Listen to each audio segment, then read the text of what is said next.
14वीं चीज क्या है कि बुजुर्गों का एहतराम करना, जिससे घरों में बरकत होती है। बुजुर्गों का एहतराम कैसे? अल्लाह के रसूल सल्लल्लाहु अलैहि वसल्लम ने फरमाया, इब्ने हिब्बान में यह हदीस है, बुजुर्गों के साथ बड़ी बरकत है। हमारे नबी सल्लल्लाहु अलैहि वसल्लम फरमाते हैं बुजुर्गों के साथ बड़ी बरकत है। बुजुर्ग कौन? घर के भी हो सकते हैं, पड़ोसी भी हो सकते हैं। उनके साथ एहतराम से बात करना, इज्जत दे के बात करना, ये बड़ी अहम चीज है। आज बूढ़ी सास है तो घर में रखना बहू को पसंद नहीं है। बूढ़े हो गए सास ससुर तो उनके साथ बुरा सुलूक करना। बूढ़े माँ बाप को भी घर में रखना पसंद नहीं है। भाई कई लोगों को ऐसे हालात आज हम देख रहे हैं। उनके लिए मरने की दुआएं करते हैं, उनको घर से भगाने की, निकालने की कोशिशें करते हैं। क्या क्या करते हैं आज। अगर कोई बीमार हो गया, बिस्तर पे लेटा हुआ है, उनकी खिदमत करना है तो सगे बेटे सगे बेटियों के लिए मुश्किल हो जाता है, जिसकी वजह से आज हम देखते हैं railway station, bus station, footpath पे कहां कहां आज बूढ़े मांगते हैं, भीख मांगते हुए फिरते हैं। हाँ, बूढ़ी होगी बेचारी, चलने के लिए भी जो है ना ताकत नहीं है पैरों में, लेकिन बुर्खा पहन के लोगों से भीख मांगती है। और उसको पकड़ के अंधा, नाबीना, लंगड़ा आदमी जो बीमार है, बूढ़ा सफेद कपड़े पहन के, दाढ़ी, हाँ, दोनों मिलके बूढ़ा बूढ़ी मार्केट में भीख मांगते हुए घूम रहे। कितने तकलीफ, सिर्फ देखकर कितनी तकलीफ होती है। आखिर उनको निकालने वाला कौन है? उनको उतना मजबूर करने वाला कौन है? उनका बेटा ही तो है, उनकी बहू ही तो है, या उनकी बेटी ही तो है जो कि नौजवान है, लेकिन रखना नहीं चाहती, घर में रखना नहीं चाहती उनको।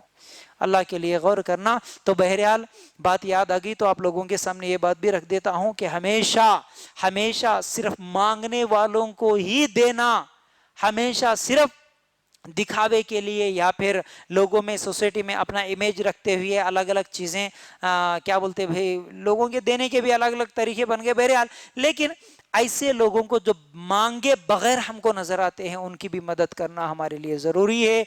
ढूंढिए उनकी जिंदगियों का भी कभी कभी जाके उनसे एक सवाल करके देखिए, उनसे कोई चीज पूछ के देखिए कि आपकी हालत ऐसी क्यों है, आप क्यों बाहर निकले हैं, आंखों से आंसू आ जाते हैं। उनके साथ दो कलमे मोहब्बत के आप बात करके देखिए, आप उनसे बात करके देखिए। जो भीख मांगते फिरते हैं ना, उनकी हालतें कैसी होती है। अल्लाह के लिए गौर करना। तो ये एक अलग मौजू हो जाता, फिर उस तरफ मैं जाना नहीं चाहता। बहरहाल बुजुर्गों का एहतराम करना और हमारे बच्चों को भी खास तौर से ये चीज़ सिखाना, क्योंकि ऐसे कई बूढ़े जो चलते हुए जाते हैं, चाहे वो मुसलमान हो या गैर मुस्लिम हो, उनको छेड़ने में सबसे ज्यादा हमारे बच्चे आगे आगे रहते हैं।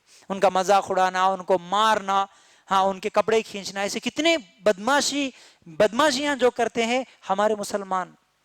और खास तौर से मस्जिदों में जो मुअज्जिन वगैरह रहते हैं ना, जो मस्जिदों की साफ सफाई के लिए किसी को रखते हैं, जो बिल्कुल बूढ़े और कमजोरी होते हैं, सबसे ज्यादा मस्जिदों में जाके उनका मजाक उड़ाते हैं हमारे बच्चे। हमारे 5 टाइम नमाज पढ़ने वाले नमाजी का बच्चा बुजुर्गों का एहतराम नहीं करता, बूढ़ों का एहतराम नहीं करता, बेइज्जती करता, गालियां देता, अरे तुरे बुड्ढे, नौजुबिल्ला, कैसे कैसे अल्फाज उसके जुबान से निकलते हैं। ये गलत है। एक माँ बाप को सोचना चाहिए कि मेरा बच्चा बाहर जा रहा तो क्या कर रहा, किससे कैसी बातें कर रहा। अल्लाह के लिए गौर करना। तो ये अखलाक भी सिखाने की जरूरत है। उसके बाद 15वीं चीज जिसके जरिए से घरों में बरकत होती है वो है सिला रहमी करना। सिला रहमी, रिश्तेदारों के साथ अच्छा सुलूक करना। कैसे? अल्लाह के रसूल सल्लल्लाहु अलैहि वसल्लम ने फरमाया, जो शख्स ये पसंद करता है कि उसके रिज़्क़ में और उसकी उम्र में बरकत हो, उसे चाहिए कि वो सिला रहमी करे। सही बुखारी की रिवायत। सिला रहमी करने से उसकी रिज़्क़ में भी बरकत और उसके उम्र में भी बरकत। आज तो क्या है भाई, जब मोबाइल नहीं आया था, जैसा कि हाँ, मोबाइल नहीं था लोगों के हाथों में, और अनलिमिटेड नहीं था, एंड्रॉइड मोबाइल नहीं था, इंटरनेट नहीं था, उससे पहले क्या होता था, हर 2 महीने हर 4 महीने में एक मर्तबा एक दूसरे के घरों को जाते थे, मिलते थे, मोहब्बत से 8-8 दिन घर में रहते, 4-4 दिन घर में रहते थे, और उनकी आने की खुशी कुछ अलग रहती थी और इनकी मिलने की खुशी कुछ अलग रहती थी। जब दोनों हाँ एक दूसरे के साथ आने वाले तोहफा जो लेके आते थे, फिर मेहमान नवाजी करने वाले जो मेहमान नवाजी करते थे, अगर कोई जल्दी जा तुम बोला तो उसको रोकने के लिए रोते थे भाई। अल्लाह अकबर। अगर एक दिन में आ जाए, कल सुबह रिश्तेदार कोई नानी आए, घर को चले जाते, बोले मामू आए, खाला आए, फूफी आए, आज आए, नहीं माँ कल जाना है मुझे, बस ऐसे ही तुझे देखने के लिए आई थी, बहुत दिनों हो गया था, मैं कल जाऊंगी, बोले तो घर वाले रोते थे। نہیں پھوپھو آپ اتنے دنوں ہو گیا آپ کیسے جائیں گے, ہم آپ کو روک لیں گے. ان کا بیگ چھپا لیتے تھے, ان کو کیا کیا مناتے تھے. آج وہ محبتیں بالکل نظر نہیں آتی, آج ڈھونڈنے سے بھی نہیں نظر. جب سے موبائل آ گیا تو صرف واٹس ایپ پہ السلام علیکم, وعلیکم السلام, خیر خیریت, تم اپنی جگہ ہم اپنی جگہ.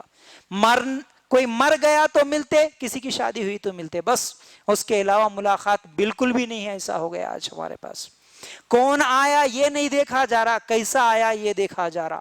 بائک پہ آیا, کار پہ آیا, کیسے کپڑے پہن کے آیا, کتنا سونا پہن کے آئے, اس کو دیکھ کے عزت ہوتی. لیکن آیا کون, خونی رشتہ دار ہے, تایا ہے, چاچا ہے, ماموں ہے, یہ نہیں دیکھا جا رہا آج.